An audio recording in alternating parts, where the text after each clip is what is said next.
capítulo 98. Pongámonos de pie un momento, hermanos, para leer la palabra del Señor. Cantad a Jehová cántico nuevo, porque ha hecho maravillas.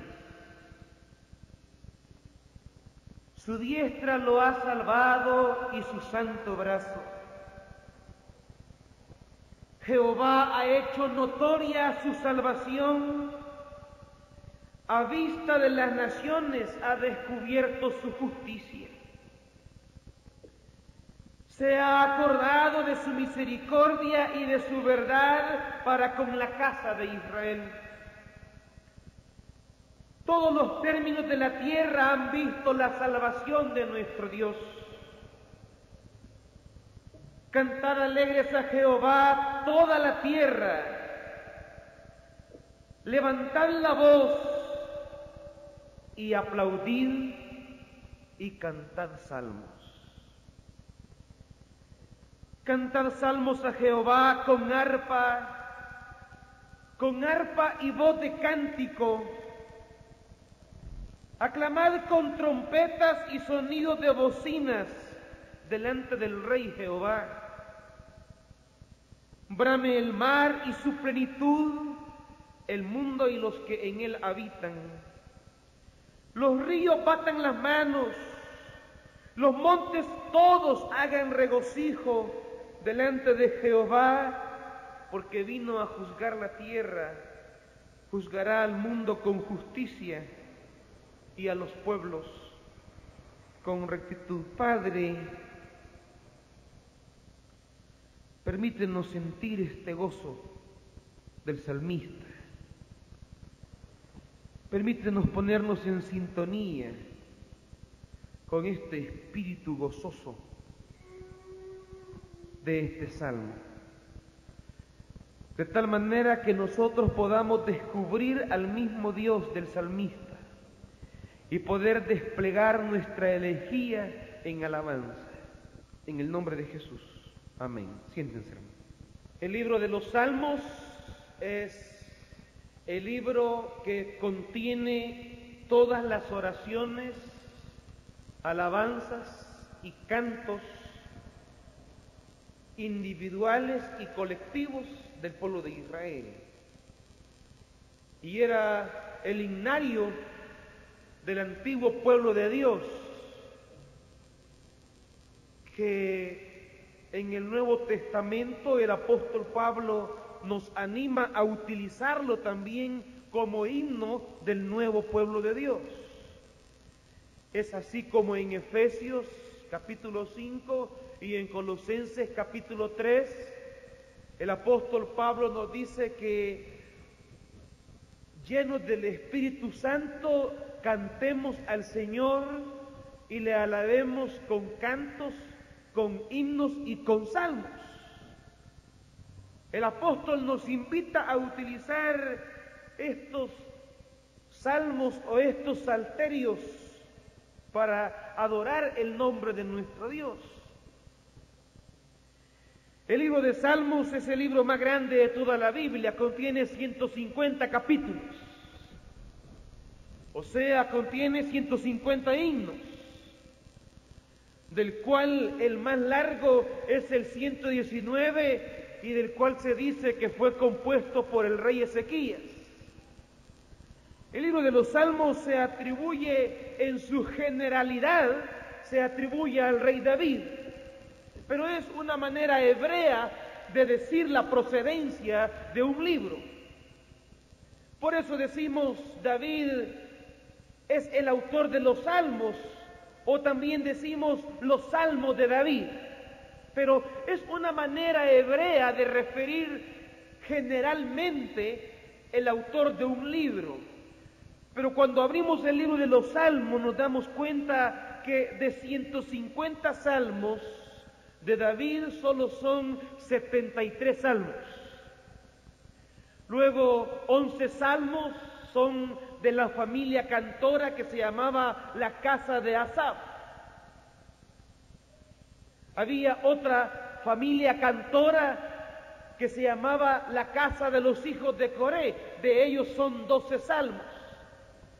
Entonces tenemos que 73 salmos son solo de David, 11 salmos son de Asaf y su casa, 12 salmos son de la familia de los hijos de Coré, un salmo es de Moisés, un salmo es de Salomón, un salmo es de Etán, un salmo es de Ezequías, y el resto de los salmos, que son como 50, de los 50 salmos no se sabe su autor de manera exacta.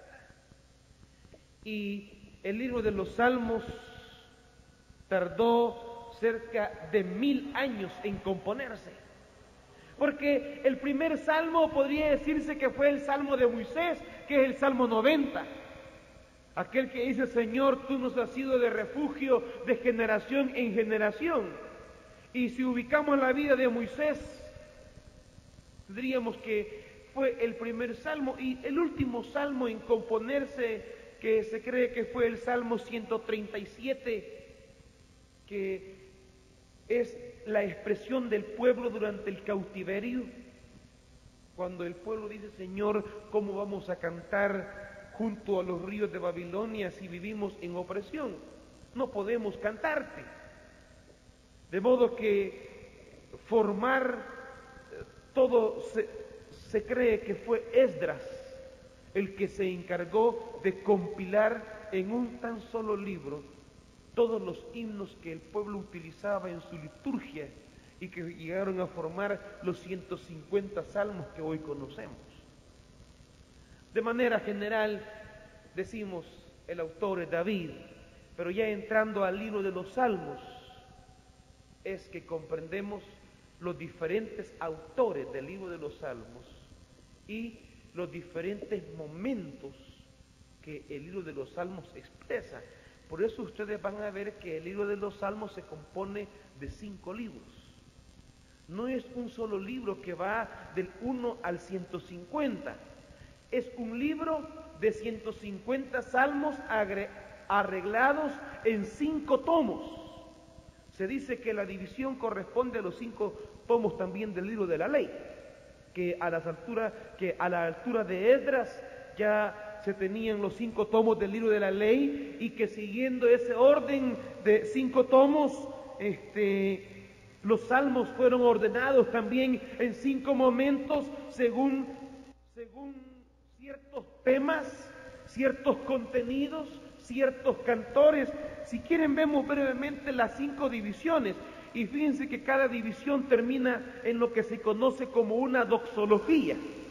Una doxología es una palabra de alabanza, y el primer libro abarca 41 salmos. El primer tomo, digamos, del libro de los salmos abarca del capítulo 1 hasta el capítulo 41. Y el versículo 13 del capítulo 41 es la doxología con la que cierra el tomo primero. Bendito sea Jehová, el Dios de Israel, por los siglos de los siglos. Amén. El capítulo 42 del libro de los Salmos comienza el segundo tomo. Y el segundo tomo va del capítulo 42 al capítulo 72. Y fíjense bien que el capítulo 72 también termina con una doxología. En el capítulo 72 termina el segundo libro. Dice el versículo 19 de ese capítulo con el que termina: bendito Jehová Dios, el Dios de Israel, el único que hace maravillas. Bendito su nombre glorioso para siempre, y toda la tierra sea llena de su gloria. Amén y amén. Y con el 73 comienza el tercer libro, que termina en el capítulo 89.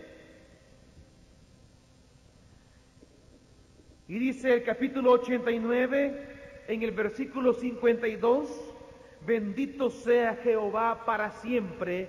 Amén y amén. El cuarto libro comienza en el capítulo 90 y termina en el Salmo 106.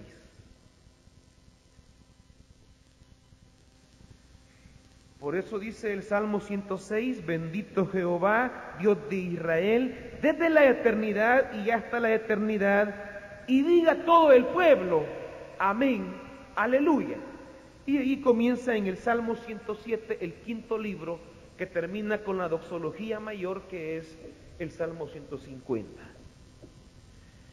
De modo que el Salmo, el libro de los Salmos, o el Salterio, como también se conoce, es el himnario del pueblo de Israel en el Antiguo Testamento, y es un himnario también que el apóstol Pablo nos invita a utilizarlo en nuestra alabanza a Dios. El libro de los Salmos es un libro muy lleno de poesía y de mucha riqueza, y que contiene una variedad de temas. En este capítulo en el capítulo que hemos leído esta mañana, que es el capítulo 98, que forma parte del tercer libro, aquí tenemos nosotros reunido un canto dedicado a Dios por ser el Rey. Y primero quisiera que nos familiarizáramos con el Salmo, no tanto en su contenido en primer lugar, sino que nos familiarizáramos en cómo está estructurado el Salmo, ¿verdad?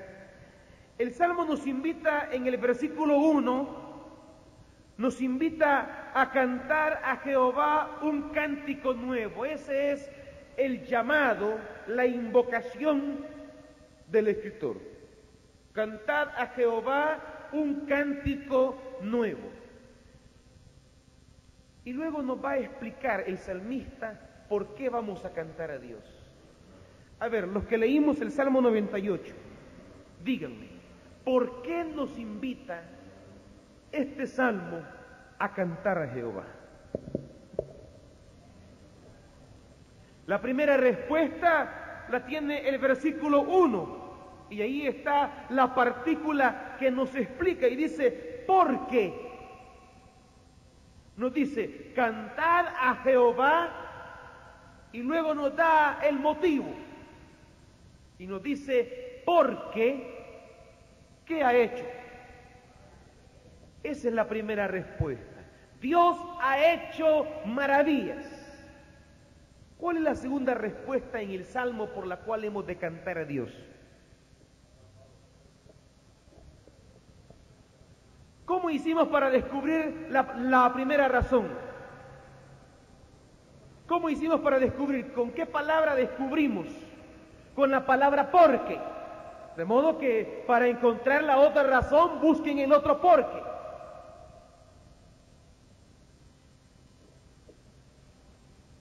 Ajá.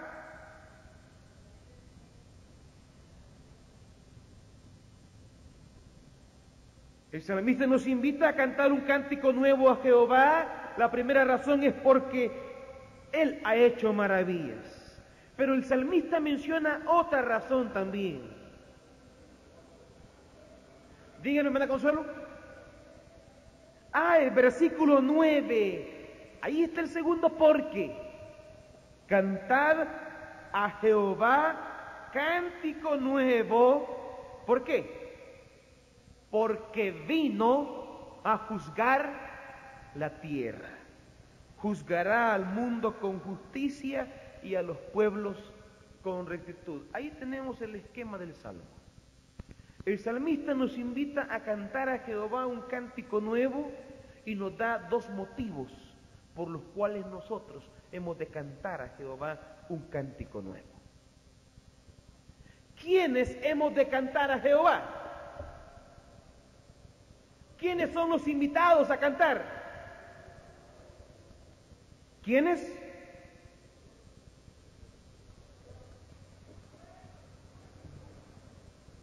Vean del versículo, en el versículo 1, ¿quiénes son los invitados? Cuando dice cantad, ¿quiénes?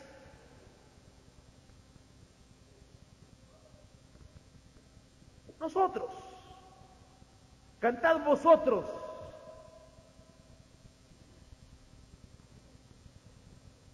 ¿Quiénes son los invitados a cantar en el versículo 4? Toda la tierra. ¿Quiénes son los invitados a cantar del versículo 7 al 9?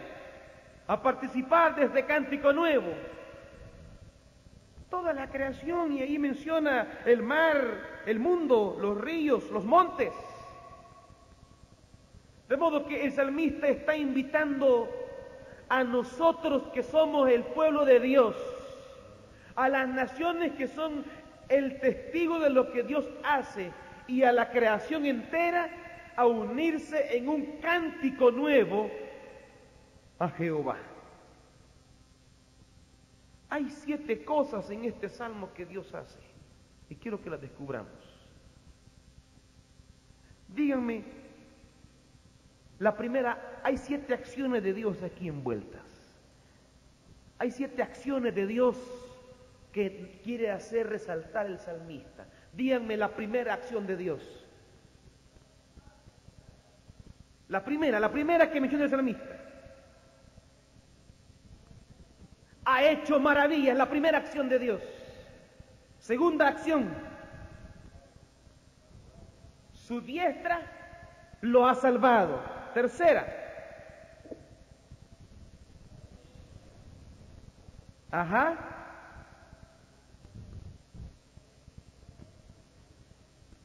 hecho notoria su salvación. Cuarta. Ha descubierto su justicia. Quinta. Se ha acordado de su misericordia y de su verdad. Sexta. Versículo 9.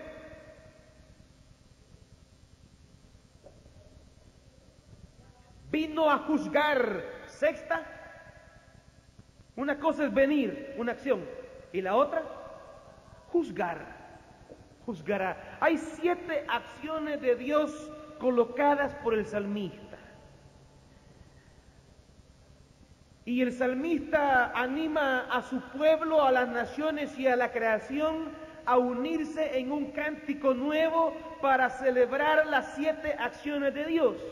Pero también hay 7 atributos de Dios. También hay 7 características de Dios en este salmo y que están colocadas en medio de las acciones de Dios.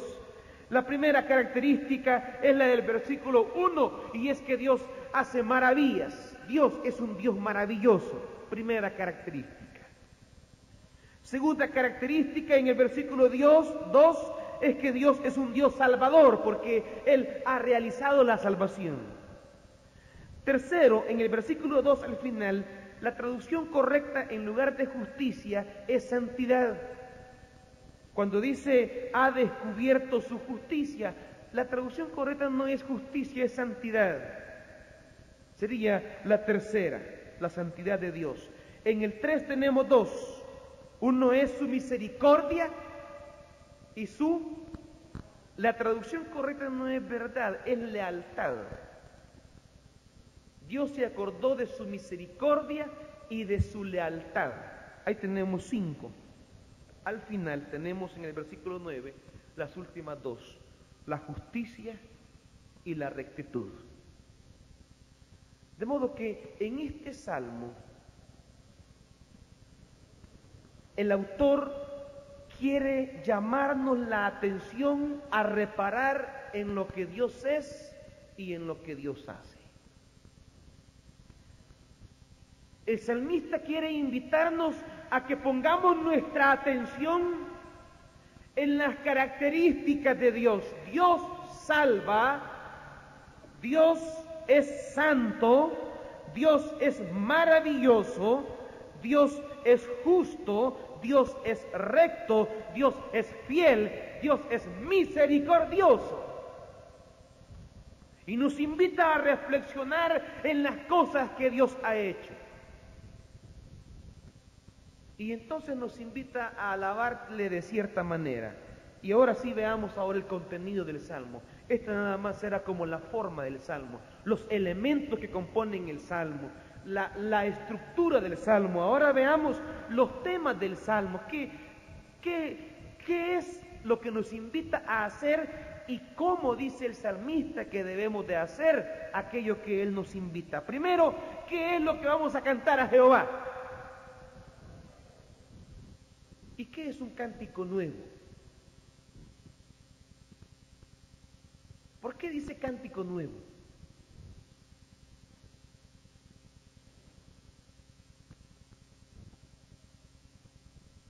¿Por qué no solo dice cántico? ¿Por qué no solo dice cantemos al Señor alabanzas? ¿Por qué tiene que añadirle el adjetivo nuevo y decir cantemos a Jehová un cántico, pero un cántico nuevo? ¿Por qué?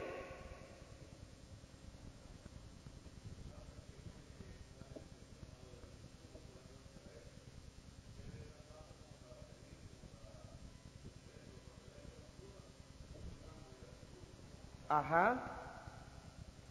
¿Qué es un cántico nuevo y qué es lo nuevo en un cántico?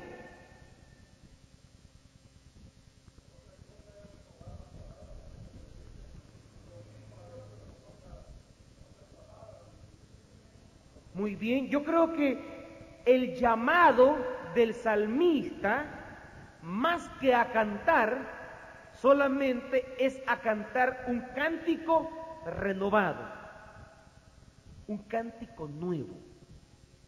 ¿Por qué tenemos que cantar cosas nuevas a Dios?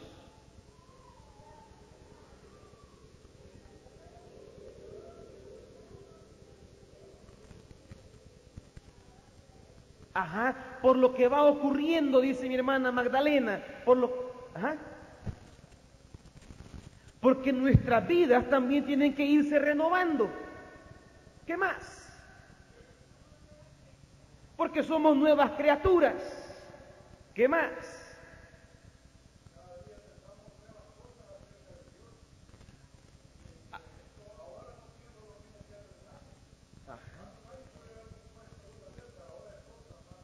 Muy bien, porque más que decir cada día yo pienso algo de Dios, cada día Dios se me revela de manera nueva a mí y me permite conocerle de manera nueva. Muy bien. Dios es un Dios que no se agota en el pasado, ¿me explico? Dios es un Dios que no lo podemos reducir a un pasado histórico y decir todo lo que de Dios teníamos que saber, ya lo sabemos.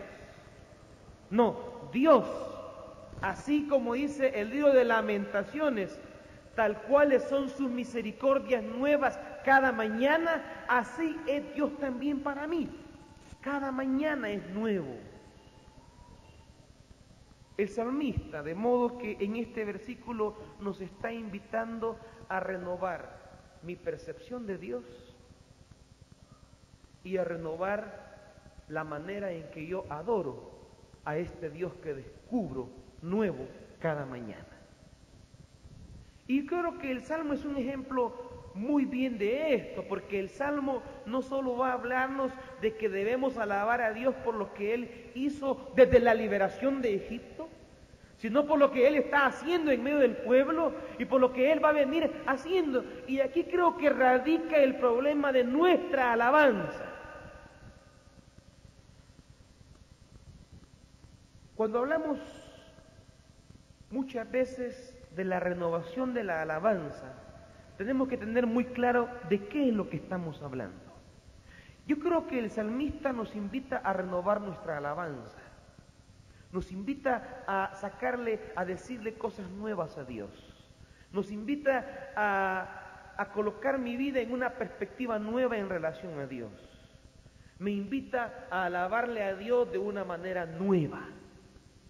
Pero cuando hablamos de alabar a Dios de una manera nueva y de renovar la alabanza, ¿qué es lo que queremos decir? ¿En qué consiste la renovación de la alabanza? ¿Cómo podemos decir esta es una alabanza renovada y esta no es una alabanza renovada? Que son conceptos que con frecuencia tienden a popularizarse en nuestro ambiente evangélico y decir necesitamos renovar nuestra alabanza. Pero ¿dónde está lo nuevo de una alabanza? ¿Qué es lo que provoca lo nuevo de una alabanza?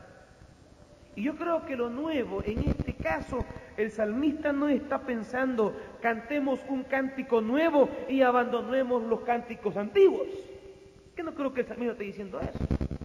Porque precisamente el libro de los Salmos, en sus 150 salmos, incluye salmos tan antiguos como el Salmo 90, que es de Moisés, que data 1400 antes de Cristo, como tenemos los diferentes salmos que fueron sucediendo en los diferentes periodos de la vida del pueblo de Israel hasta su restauración. De modo que en cuanto a la alabanza de Dios, no podemos decir, bueno, aprendamos los nuevos cantos y el himnario bautista por ahí tiremos, la verdad que este himnario ya pasó de moda. No es de tirar los himnos que inspiraron la vida de los cristianos de hace un siglo. No es tirarlos a la calle y tomar nuevos cantos. Es de recoger la riqueza de los himnos y de la alabanza con que entonaron nuestros padres, nuestros abuelos, los himnos que le dieron vida a la fe de mis abuelos, de mis padres, de nuestros antepasados en la fe. Recoger esa memoria histórica de los himnos de ellos, qué les dijeron a ellos, cómo lo expresaron. Y fíjense que es interesante que muchos de los salmos que tenemos nosotros, si bien es cierto, ustedes se han fijado que hay salmos que tienen como algunas palabritas a la par ahí, que no sabemos qué quiere decir. Se dice que estos salmos tenían una música original cuando fueron escritos, pero posteriormente esos mismos salmos eran cantados con un nuevo ritmo y le agregaban las modificaciones, los llamados. Ellos no desechaban la letra, mantenían la riqueza de aquel salmo y lo adaptaban en un nuevo ritmo. Ustedes recuerden que el pueblo de Israel sufrió diversas modificaciones en su cultura cuando estaban en el desierto, durante la monarquía, cuando fueron llevados cautivos, después que regresaron, después que vivieron bajo el período de los macabeos, hasta el tiempo de Cristo. Tuvieron una serie de modificaciones en su cultura, en su música, y en cada una de esas modificaciones mantenían la letra de estos salmos para entonarla en la música que ellos iban cantando. Yo creo que hay muchísimos himnos preciosos en nuestros himnarios que tienen una letra muy rica, que su ritmo muchas veces tiende a ser de los años 20, 30, es cierto. Pero lo que debemos aclarar es que la melodía de un himno no anula la riqueza de su letra. Y que el desafío nuestro, más que en anular la letra de los antiguos himnos, es en recrear con una nueva música esa riqueza de fe que había en esos himnos. Y de crear nueva letra de lo que Dios va haciendo hoy en nosotros. Porque también está claro que la fe en nuestro Dios no está cantada ya de una vez y para siempre. Que los himnos que tenemos en nuestro himnario son los himnos de hombres que vivieron su experiencia de Dios, la plasmaron en un canto. Pero que esa misma fe que les impulsó a ellos a entonar, a escribir, a acompañar, es la misma fe que hoy puede inspirarnos a nosotros a entonar un nuevo himno. De modo que nos invita el salmista a retomar esa letra pasada y a renovarla. Pero también nos invita a que usted y yo escribamos. Miren, si hay cerca de 50 salmos que no se sabe el autor. ¿Qué nos quiere decir eso? Eso nos quiere decir que no habían escritores oficiales para escribir himnos. Eso nos quiere decir que no es que habían ciertas personas exclusivas, únicamente autorizadas para escribir himnos a Dios. No quiere decir que los himnos a Dios eran producto de la comunidad, del pueblo de Dios. Y tanto es así que hay 1/3 de los salmos que no conocemos su autor, lo cual quiere decir que eran escritores anónimos, personas que escribían un cántico, y este cántico llegaba a formar parte de la vida del culto del pueblo. Eso no quiere decir que todos, hermanos, usted y yo, esta mañana, inspirados en la fe de Dios, en la fe de este Dios, podemos escribir cantos, podemos escribir himnos.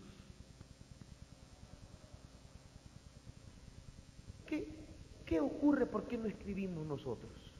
¿Cuántos de nosotros tenemos, por ejemplo, muchísimos años de ser evangélicos y nunca hemos escrito un poema, por lo menos? ¿Por qué será? Yo creo que el salmista nos invita, hermanos, pero además que nos invita, nos va a decir algunas causas por las cuales muchas veces nosotros no solo no cantamos, sino tampoco a veces escribimos un poema a Dios. El culto, hermanos, el culto del domingo en la mañana debe estar lleno de las participaciones de ustedes que piensan y escriben a Dios según lo que cada uno de ustedes durante la semana van sintiendo acerca de Dios. El problema nuestro es que Dios para nosotros es un personaje del domingo, es alguien en quien debemos pensar en ciertos momentos de la vida, y Dios no llega a ser aquel que cubre mi vida. El salmista nos invita, fíjense bien, el versículo 4. Allá nos animaba a cantar, aquí ¿de qué manera nos invita a cantar en el versículo 4? Cantar alegres. ¿Y qué más nos dice el versículo 4? ¿Qué nos dice? Levantad la voz, aplaudid, cantad salmos. ¿Qué sienten ustedes que el salmista nos dice en todo esto? ¿Qué creen ustedes que nos está diciendo? Díganme. Primero, nos está invitando a tener una participación ¿qué? Activa. Fíjense que no, la característica preciosa de los salmos es que no está interesado en crear una, ¿qué diríamos? Una clase especial para que entone. La característica fundamental de los salmos es invitar a la congregación reunida a cantar a Jehová. Eso no elimina la formación de coros. ¿Me explico? Porque de hecho el antiguo Israel, cuando la congregación, la asamblea reunida cantaba, pero era guiada por el coro. Los cantores. Ahí está el papel exacto de un coro dentro de la congregación. Los coros tienen la tarea de conducir a la congregación en la alabanza. La idea no es crear una casta especializada en entonar cantos y la congregación nada más escuchando. El salmista y todos los salmistas nos invitan a cantar toda la congregación a Jehová siendo conducidos por lo que se llamaba el coro de Israel, que era un grupo de personas que entonaban, practicaban y dirigían a la asamblea en los salmos. ¿Me explico, hermanos? Bien, la participación activa de la congregación en el canto. ¿Qué ocurre en el canto en nuestra congregación? ¿Qué ocurre? ¿Qué ocurre cuando cantamos?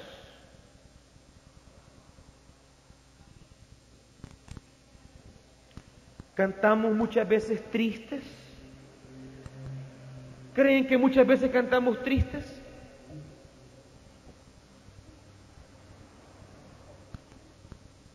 El salmista nos está invitando en este versículo 4 a involucrar, fíjense bien, que nos invita a involucrar toda mi vida en el momento de la alabanza.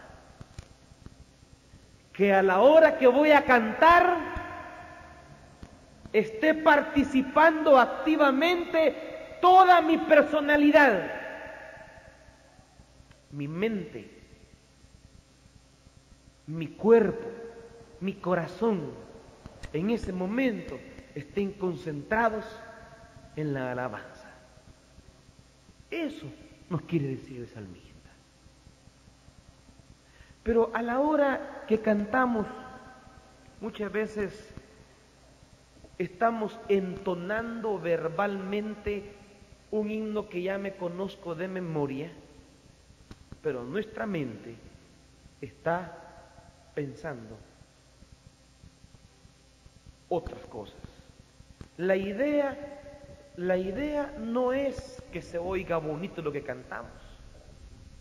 Eso sería un aspecto estético, lo cual es bueno, que se oiga bonito lo que cantamos, como ya vamos a ver más adelante. Pero para Dios lo más importante es que su alabanza sea su corazón el que está expresando, que sus labios en ese momento que usted está abriendo la boca, que sus labios sean la expresión de lo que su mente y corazón están pensando en ese momento.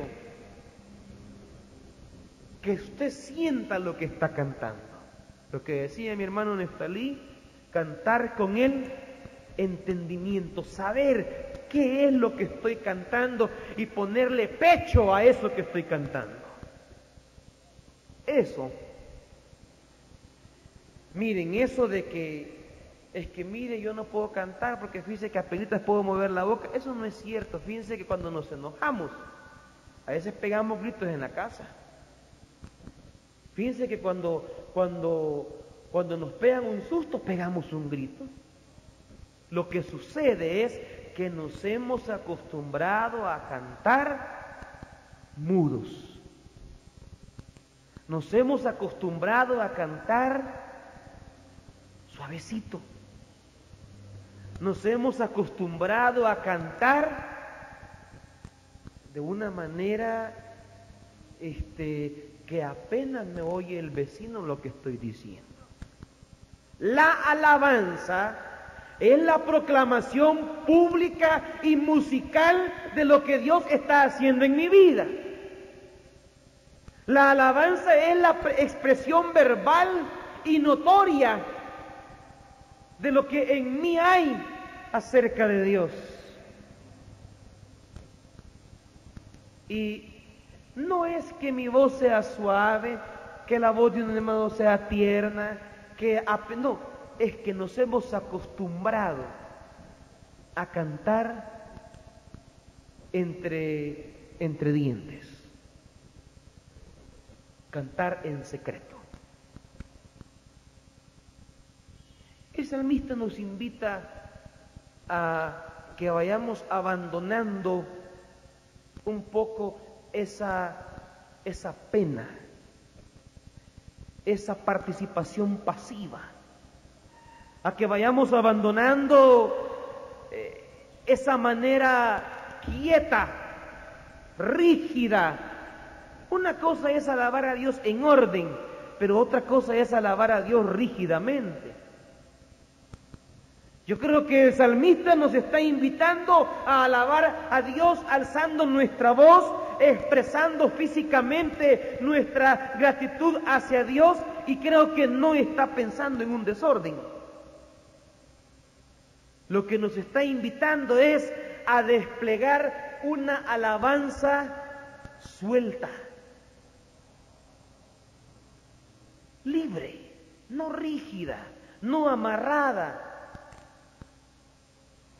no puesta con candado, sino una alabanza que sea expresiva. ¿Cuántas veces entonamos himnos de alegría con rostros rígidos. No se puede. El rostro debe expresar el contenido de la letra. Su cuerpo debe expresar lo que está cantando. No podemos estar entonando algo y bien serio. ¿Qué es lo que ocurre cuando esto no se hace? Lo que ocurre es, uno, o yo estoy cantando algo que no entiendo.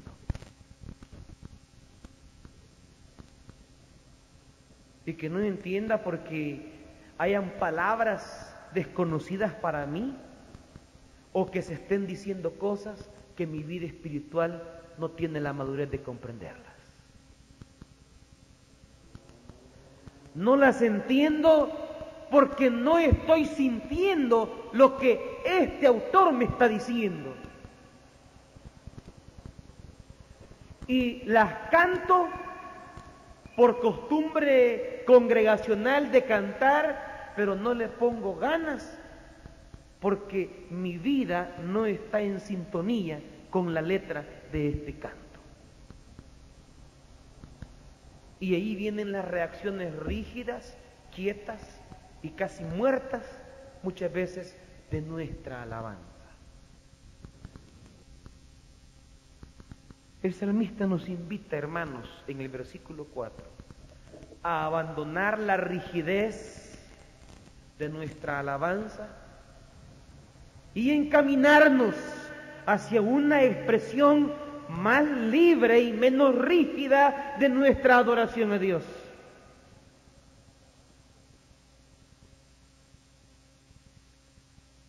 Miren el 7 y el 8. El salmista invita a la naturaleza a que ese salvajismo que le pertenece se lo dedique a Dios. ¿Qué debe hacer el mar? Brame. Los ríos, ¿qué hagan los ríos? Batan las manos. Los montes, hagan regocijo. Que el sonido de todos los árboles sea como una música. Que el correr del río sea como un batir de las manos. Las expresiones, miren, hay tantas expresiones que nosotros hacemos en el día por cosas que nos acontecen que nunca las hacemos en la iglesia cuando cantamos al Señor. Hay expresiones el día de pago que no las hacemos cuando cantamos al Señor. Hay expresiones cuando ganó el equipo de fútbol que yo quería que no las hacemos cuando cantamos. Hay expresiones cuando metió un gol el equipo que yo quería, que saltamos, brincamos y gritamos, que no las hacemos cuando estamos entonando las maravillas que Dios hace en mi vida. Hay expresiones que hacemos frente a personas que nos dan una buena noticia, que no la hacemos cuando estamos diciendo, escuchando la buena noticia de Dios en su palabra. Hay tantas expresiones notorias que hacemos cuando nos ocurren cosas buenas en la vida que no las hacemos cuando entonamos las cosas buenas que Dios ha hecho en nosotros. ¿Qué ocurre entonces? Y repito, ocurre que alabamos a Dios rígidamente y que tenemos que abandonar esa rigidez, o ocurre que no entendemos las acciones de Dios en nuestra vida y por eso tenemos una alabanza rígida. Dios, ¿ustedes creen que Dios merece que le alabemos? ¿Y ustedes creen que Dios merece que le alabemos como que nos estamos muriendo? nosotros le decimos a todos que hagamos las cosas con ganas. ¿Por qué no le vamos a cantar al Señor con ganas? ¿Por qué no vamos a entonarle a Él con ganas? Si Él es la razón de nuestra existencia, si Él intervino en la historia de nuestra vida, en la persona de Jesús, reorientó nuestra vida, y nosotros que estábamos condenados a la perdición eterna, Él intervino y favorablemente nos salió al camino y nos ha dado el privilegio de pertenecer a su salvación. ¿Cómo no adorar a un Dios que interviene cotidianamente en nuestra vida? ¿Cómo no adorar a este Dios al cual esperamos que un día venga definitivamente a instaurar y a regir con justicia y derecho? Yo creo, hermanos, que nuestra adoración a Dios, nuestra alabanza, debe ser más expresiva, más sentida,